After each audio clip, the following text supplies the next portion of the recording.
it is time to configure the Vesc. So I'm gonna go ahead and connect the Vesc to the computer. Then I will go ahead and launch the Vesc tool. I'm gonna go ahead and turn on the Vesc.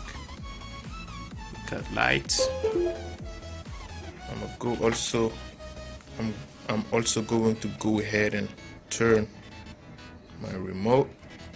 Steady light is connected. Then I will go ahead and connect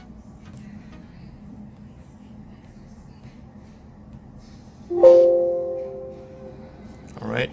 Here it says that the Vesc has old firmware, so this is about updating the Vesc firmware.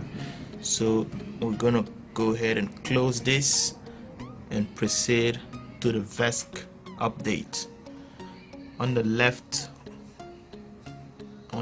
hand side you can see a menu, a welcome wizard, connection, then firmware. We're gonna go ahead and select firmware, and on the tab you can see the only option here is 60. If you are using a different a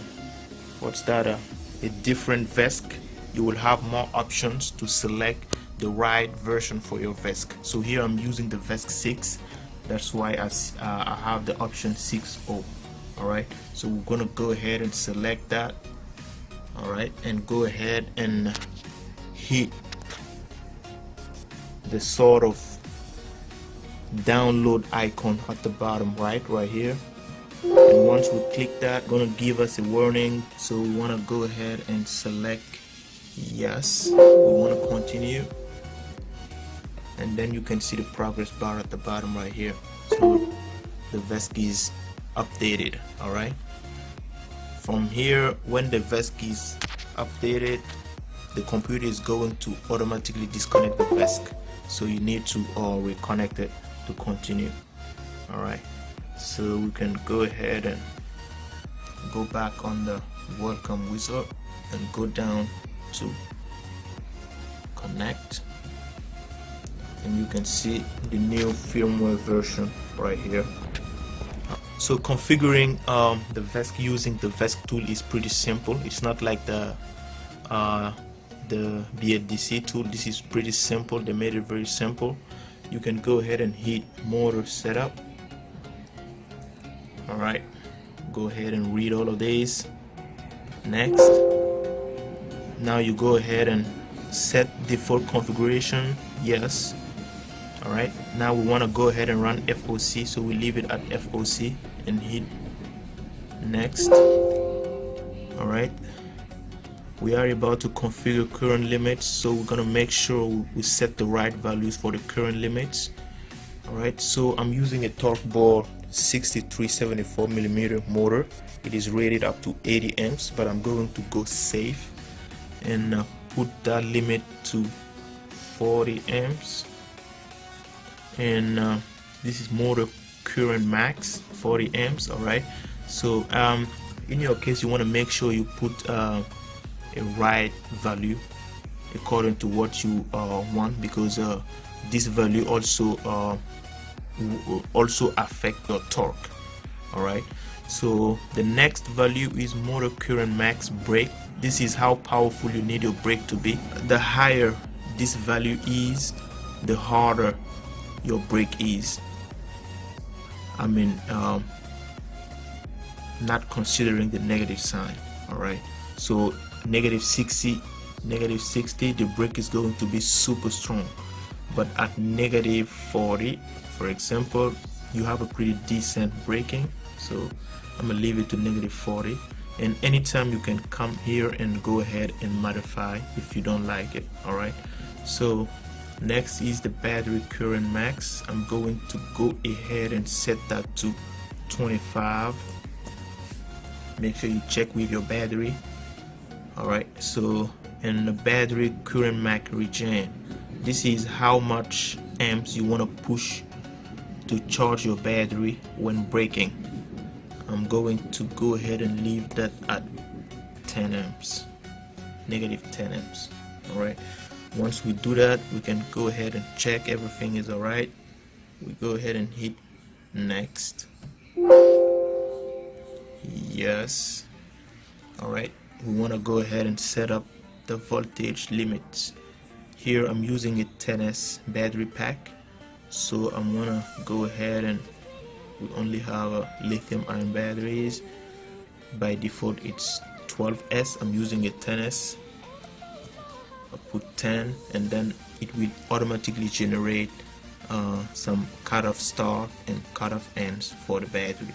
Here you want to make sure you apply before exiting.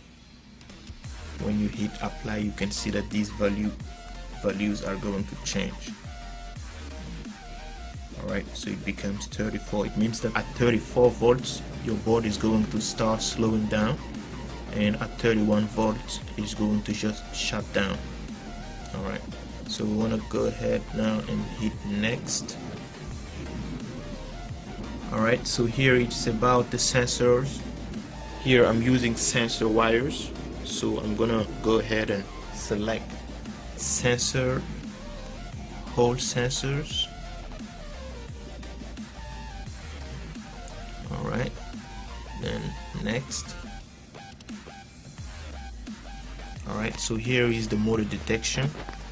We want to go ahead and it is just simple, you just follow these steps one by one. So this is if you need some help, you need like a quick overview of how these settings works. Here is a window for that.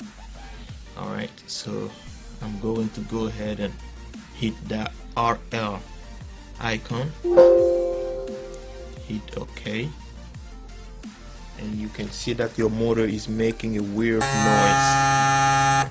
Alright, don't worry about that, that's pretty normal. After it does that, so these green boxes means that it was successful. Alright, so we want to go ahead and measure this one too. Go ahead and hit OK, and this would spin your motor. Alright, and you can see that everything turned green. Alright, after that you can go ahead and hit apply, and it's going to apply those values as well. Then go ahead and hit next. Alright, this is the whole sensor detection table. You want to just go ahead and measure with this small icon right here. Hit OK. A weird noise with a little bit of spinning. Alright, and that will also change those values too. So make sure you apply all the time you do something new, you make sure you apply, then hit next and finish. So that was it for the motor setup. Now we want to go ahead and go to the next step, which is the app setup. Click that. This is everything related to the connection between your Vesc, the receiver, and the remote. Alright, so we want to go ahead and hit next. Okay, here I'm using a single Vesc, so I'm gonna select single Vesc. Next, I'm using just this kind of remote, so I'm gonna go ahead and hit next. And here we want to go ahead and calibrate our throttle mapping. This is about giving information about the remote when it's all the way engaged versus when it's all the way released or break. Alright, as you can see here, it is saving the smallest value of the ppm signal and the higher value of it. Once you do that, you can go ahead and hit apply. Alright, so you can see now that the rest is all the way at the middle, and now it's kind of proportional to your braking and your acceleration. All right, after that you want to make sure you apply. It's important, apply, then go ahead and hit next. All right, so yep, here is just set up current no reverse with brake. That's what I do all the time, and you can leave these values right here. You don't need to touch nothing here. Make sure you write to Vesc, then hit next and finish. So from now you can go ahead and disconnect and enjoy the ride. So I'm going to quickly put everything together. So that's it for this video. If it was helpful, make sure to drop a like, subscribe, and stay around for upcoming videos. Thank you for watching. See you around.